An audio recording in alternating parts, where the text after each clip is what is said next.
प्रधानमंत्री नरेंद्र मोदी ने कह दिया है कि वो अगले महीने बीजेपी के शपथ ग्रहण समारोह में शामिल होने के लिए पश्चिम बंगाल आ रही हैं। ममता बनर्जी का अकेला बचाव मोर्चा चाहे कितनी धार पकड़े, इस बार पश्चिम बंगाल की जनता कमान बीजेपी के हाथ में ही देने जा रही है। कालीबाड़ी, मां दुर्गा, कमल का फूल, महिला सुरक्षा, बांग्लादेशी घुसपैठिया, बंगाल की तस्वीर बदलने जा रही है। गृह मंत्री अमित शाह ये कह चुके हैं कि 4 तारीख के बाद गुंडे बाहर निकले तो उल्टा लटकाकर सीधा कर देंगे। योगी आदित्यनाथ ने कहा कि बंगाल की पहचान अब काबा से नहीं, मां कालीबाड़ी से है। यह आखिरी चरण का चुनाव है। 142 सीटों पर दूसरे और फाइनल फेज की लड़ाई किसको जीत दिला सकती है, किसको हार। जीत हार के मार्जिन में एफआईआर का कमाल कितनी सीटों पर असर डालने जा रहा है, यह सब कुछ आपके सामने में रखने जा रही हूं। हमारे साथ हमारे मेहमान जुड़ेंगे। हमारे साथ इस वक्त स्टूडियो में ही सज्जन कुमार जी हैं, आप सेफोलॉजिस्ट हैं। आपसे करेंगे चर्चा कि इस बार पश्चिम बंगाल की जनता का मूड कैसे बदल रहा है। हमारे साथ वरिष्ठ पत्रकार रशीद किदवई जी जुड़ेंगे। हमारे साथ अमिताभ तिवारी जी जुड़ेंगे, आप भी सेफोलॉजिस्ट है। सुमीर चौगांवकर जी और साथ ही अक्षित गोयल भी हमारे साथ जुड़ेंगे। हम करेंगे विस्तार से चर्चा। आज पश्चिम बंगाल में प्रचार के आखिरी दिन प्रधानमंत्री मोदी का मेगा शो दिखाई दिया। प्रधानमंत्री मोदी ने आज नॉर्थ 24 परगना के बैरकपुर में रोड शो किया और इस रोड शो में लोगों की भारी भीड़ दिखाई दी। बैरकपुर में मोदी ने चुनाव के दूसरे फेज के लिए आखिरी विजय के संकल्प पर रैली की। इस दौरान प्रधानमंत्री ने कहा कि ये चुनाव में मेरी आखिरी रैली है। मैं इस विश्वास के साथ जा रहा हूं कि 4 मई के नतीजों के बाद मैं बीजेपी के शपथ ग्रहण समारोह में जरूर शामिल हूंगा। प्रधानमंत्री का ये बयान पश्चिम बंगाल चुनाव में उनकी जीत, उनके कॉन्फिडेंस को दर्शाता है। चुनाव में वैसे ये मेरी आखिरी सभा है और बंगाल में जहां जहां गया हूं, बंगाल के लोगों का जो मैंने मिजाज देखा है, मैं इस विश्वास के साथ वापस जा रहा हूं कि 4 मई के नतीजों के बाद बीजेपी के शपथ ग्रहण समारोह में मुझे आना ही है। मोदी ने बंगाल विजय का संकल्प लिया है। जीत की पूरी बिसात बिछा दी गई है। पिछले चुनाव में दूसरे फेज के 142 सीटों पर भले ही ममता भारी थी, लेकिन इस बार इक्वेशन बदल गए हैं। दूसरे फेज की 18 ऐसी सीट है जहां जीत के मार्जिन से ज्यादा या लगभग बराबर ही माने एफआईआर में नाम कट गए हैं। इन 18 में से 13 टीएमसी जीती थी, जबकि बीजेपी 5 सीटों पर विजय हुई थी। आइए सबसे पहले आपको नादिया जिले का आंकड़ा दिखाती हूं। साउथ बंगाल की नादिया वो क्षेत्र जहां पर बीजेपी को एफआईआर के बाद कितना फायदा और ममता बनर्जी को कितना नुकसान होने जा रहा है। हालांकि कोई ये दावे के साथ नहीं कह सकता कि एफआईआर के तहत केवल ममता बनर्जी के ही वोट कट गए, बीजेपी के भी वोट कट सकते हैं, लेकिन जो आंकड़ा है वो पहले मैं आपके सामने रख दूं। नादिया के अंतर्गत आने वाली रानाघाट उत्तर पूर्व, नकाशीपाड़ा, रानाघाट उत्तर पश्चिम, शांतिपुर, जगदाहा, छपरा, कृष्णानगर दक्षिण और हरिंगहाटा, ये वो सीटें हैं जो साउथ बंगाल के नदिया क्षेत्र के अंतर्गत आती है। नदिया में आप जानते हैं कि प्रधानमंत्री नरेंद्र मोदी ने भी रैली की। अब इसमें अगर बीजेपी की बात करें तो रानाघाट उत्तर पूर्व में 2021 में बीजेपी जीती और मार्जिन था 31,782 का। एफआईआर में नाम कितने कटे? 26,283 नाम कटे। यहां पर मार्जिन के लिहाज से आप देखेंगे तो लगभग करीब ही नजर आता है, लेकिन जब आप टीएमसी की जीती हुई सीट पर मार्जिन देखेंगे तब आप आश्चर्यचकित रह जाएंगे। टीएमसी के नकाशीपाड़ा की जीत पिछली मर्तबा 21,271 पर थी, लेकिन इस बार एफआईआर के तहत 24,551 नाम कट गए। यानी कि जितना मार्जिन से पिछला चुनाव जीता था उससे ज्यादा तो इस बार एफआईआर के तहत नाम कट गए। एक और सीट ऐसी ही आप देखिए जहां पर टीएमसी ने पिछली मर्तबा जीत हासिल की, वो है छपरा सीट। अब यहां पर पिछली बार 12,118 मतों के साथ टीएमसी जीती, लेकिन इस बार एफआईआर के तहत 15,321 नाम कट गए। यानी कि जीत के मार्जिन से ज्यादा एफआईआर के तहत नाम कट गए। एक और ऐसी सीट जहां पर टीएमसी ने जीत दर्ज की थी वो है कृष्णानगर दक्षिण। 9,305 वोटों से 2021 में चुनाव जीतने वाली टीएमसी क्या इस बार एसआईआर में 12,696 वोट कट जाने के बाद चुनाव जीत पाने की स्थिति में रहेगी, या इस बार तस्वीर बदल चुकी है? हम जरा डिस्कशन को ओपन कर देते हैं, और चूंकि सज्जन जी हमारे साथ स्टूडियो में ही मौजूद है, ये पूरा डेटा मैंने आपके सामने रख दिया नादिया का, जहां पर बीजेपी 3 सीटें पहले ही जीत चुकी है, चौथी एक हरिंगहाटा भी।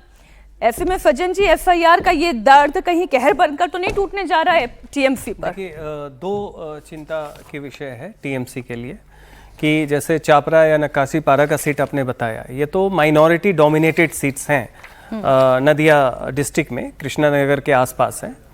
महुआ मोइत्रा जो है यहीं से कृष्णानगर लोकसभा से सांसद बनती हैं, जो कि नदिया डिस्ट्रिक्ट का है।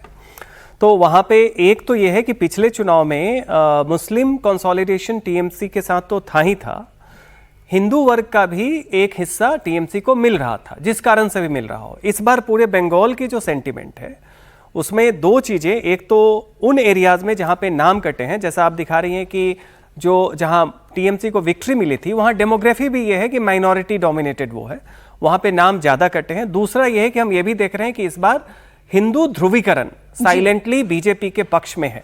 तो ये निश्चित तौर पे टीएमसी और ममता बनर्जी के लिए चिंता का कारण है। लेकिन इसके साथ आप नदिया के बाद और भी 6 जिलों की बात कीजिएगा 142 में, हमें ये भी देखना होगा कि वहां पे जहां पे माइनॉरिटी 30% से कम है, वहां तो ममता बनर्जी के लिए वो चिंता के विषय होगा।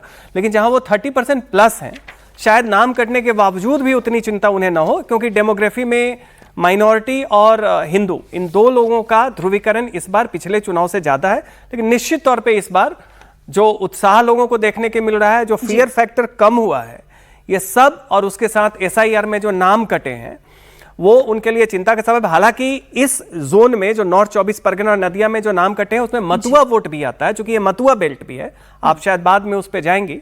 तो फिलहाल इन सीटों में आप ये कह रहे हैं कि मुस्लिम फैक्टर जहां पर है वहां पर एक मुश्त टीएमसी को कोई चिंता नहीं, उनको वोट आना है।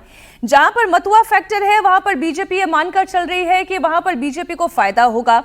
और एसआईआर डिलीशन के तहत जो तस्वीर बदल रही है उस पर अमिताभ जी का क्या कहना है, मैं उनसे भी एक राय ले लेती हूँ। अमिताभ जी, आपकी जो असेसमेंट है वो क्या कहती है? देखिए, जो 142 सीटों पर जो चुनाव होने वाला है, इसमें एसआईआर डिलीशंस फेज 1 के कंपैरिजन में लगभग दुगना है। जब मैं एसआईआर डिलीशन की बात करता हूं तो हमेशा 2021 के बेस पे करता हूं, प्री एसआईआर के नंबर का कोई खास मतलब नहीं है अगर आपको इलेक्टोरल इम्पैक्ट देखना है। तो फेज 1 में 4.6% वोटर्स डिलीट हुए थे 2021 के कंपैरिजन में। ये नंबर फेज 2 में 9.6% है। और जैसा आप दिखा भी रहे हैं, लगभग 24,000 वोटर पर सीट यहां पर डिलीट हुए हैं।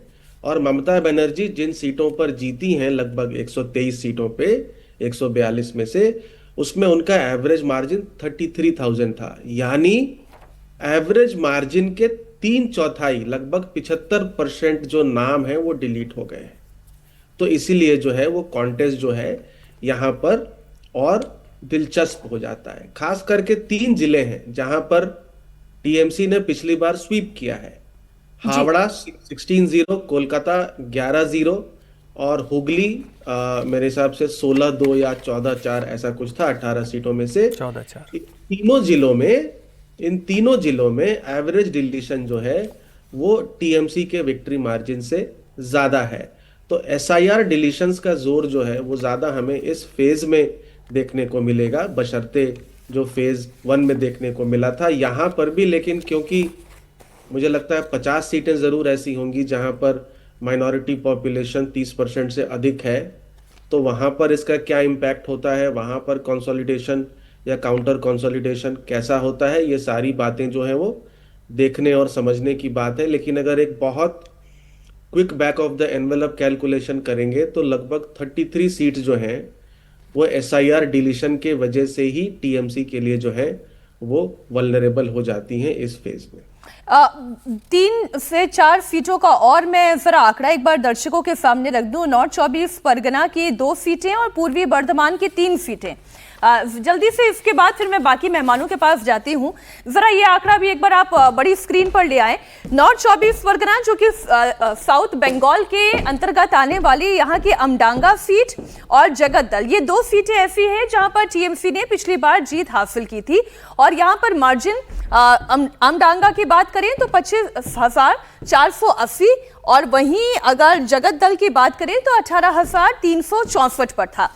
लेकिन डिलीशन की जब हम बात करते हैं तो 20,848 नाम तो यहीं पर कट गए और वहीं दूसरी सीट आप जगतदल की बात करें तो 15,176 नाम यहां पर कट रहे हैं। यानी कि मार्जिन से आप थोड़ा कम जरूर कह सकते हैं, लेकिन एक अच्छा खासा डिलीशन यहां पर दिखाई दे रहा है।